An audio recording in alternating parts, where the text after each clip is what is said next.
अस्सलाम वालेकुम, कैसे हैं आप सब। उम्मीद करती हूँ आप सब लोग ठीक होंगे। Here psychologist Ayuba Sarwar. So today we have a learning topic is about dyslexia. Dyslexia एक सीखने की खराबी, जिसे हम लर्निंग डिसऑर्डर की एक टाइप है, जिसमें मुतासरा फ़र्द जो भी बच्चा होता है उसको पढ़ने लिखने और बोले गए अल्फाज को समझने में वक्त जो है दिक्कत पेश होती है और वक्त लगता है।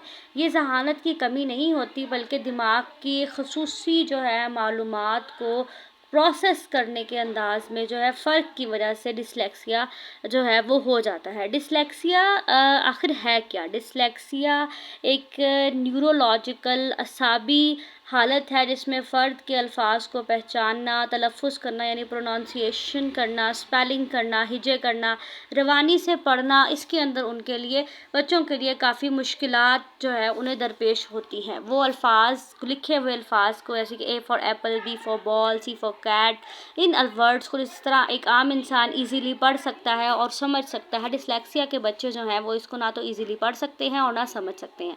तलफ़्फ़ुज़ करना यानी कि प्रोनाउंसिएशन, यानी कि A for apple, B for ball, C for cat, cat. अब जो ये वर्ड्स की एक आवाज़ है, एक प्रोनाउंसिएशन है, एक प्रॉपर तरीका है बोलने का, इनको नहीं पढ़ पाते। फिर हम बच्चों को जो है वो हिजे करके लफ्ज़ पढ़ना सिखाते हैं, यानी कि डिसलेक्सिया है तो फिर हम इसे डिसलेक्सिया पढ़ाएंगे, तो हम उनके वर्ड्स को कट कर लेंगे आपस में। तो जब हम इस तरह से काम करते हैं, हम तो बच्चों को पढ़ाते हैं तो उन्हें समझ में नहीं आता। डिसलेक्सिया के बच्चों के अंदर ये जो है प्रोसेस करने में उन्हें काफ़ी मुश्किल दरपेश होती है। अब डिसलेक्सिया की इलामात क्या हैं? डिसलेक्सिया की इलामात पढ़ने में बहुत ज़्यादा सुस्ती और गलतियाँ नज़र आती हैं।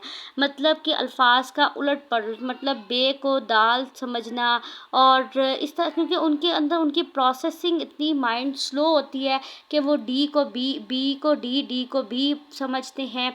इसी तरह एक जैसे दिखने वाले अल्फाज को उनके लिए समझना, उनको तरतीब देना, उनको लिखने में बहुत ज़्यादा जो है वो मसाइल पैदा होते हैं। याददाश्त में कमज़ोरी ख़ास तौर पे अल्फाज के हवाले से बहुत ज़्यादा बढ़ जाती है। वो वर्ड्स को अगर लर्न भी कर लेते हैं तब भी उनको फिर अच्छे तरीके से समझ नहीं पा रहे होते। सही तलफ़्फ़ुज़ में बहुत मुश्किल महसूस होती है। समझ बूझ तो ठीक होती है, लेकिन लिखने पढ़ने में पीछे रह जाते हैं। वो चीज़ों को अगर समझ भी लें, फिर भी जब उन्हें लिखने के लिए दिया जाता है काम, तो वो उसके अंदर बहुत सारी गलतियाँ करते हैं। एक जैसे वर्ड्स को आपस में मिक्स कर देते हैं, अल्फाज को सही तरीके से नहीं लिख पाते, स्पेलिंग्स मिस्टेक्स बहुत ज़्यादा होती हैं।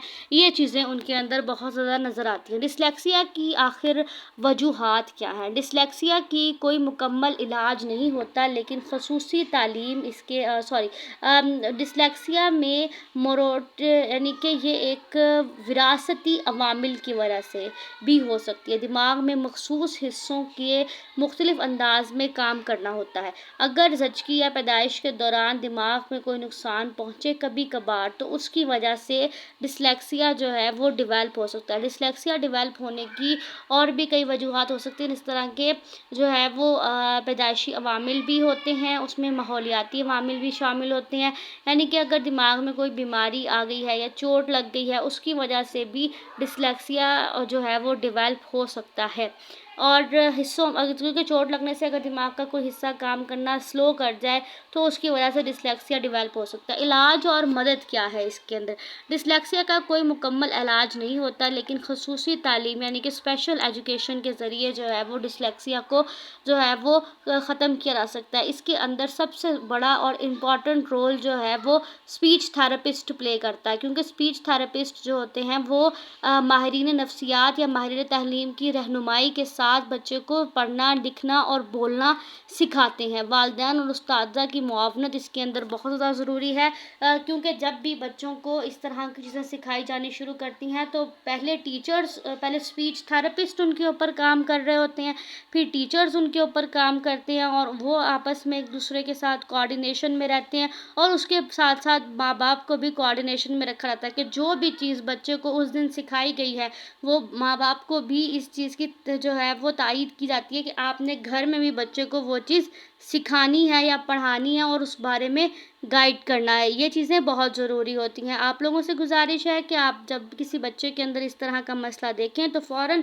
थेरेपिस्ट या काउंसलर से रब्ता करें और उससे डिस्कस करें। इस लेक्चर को पूरा सुने, लाइक करें, कमेंट करें, शेयर करें, सब्सक्राइब करें। Thank you so much.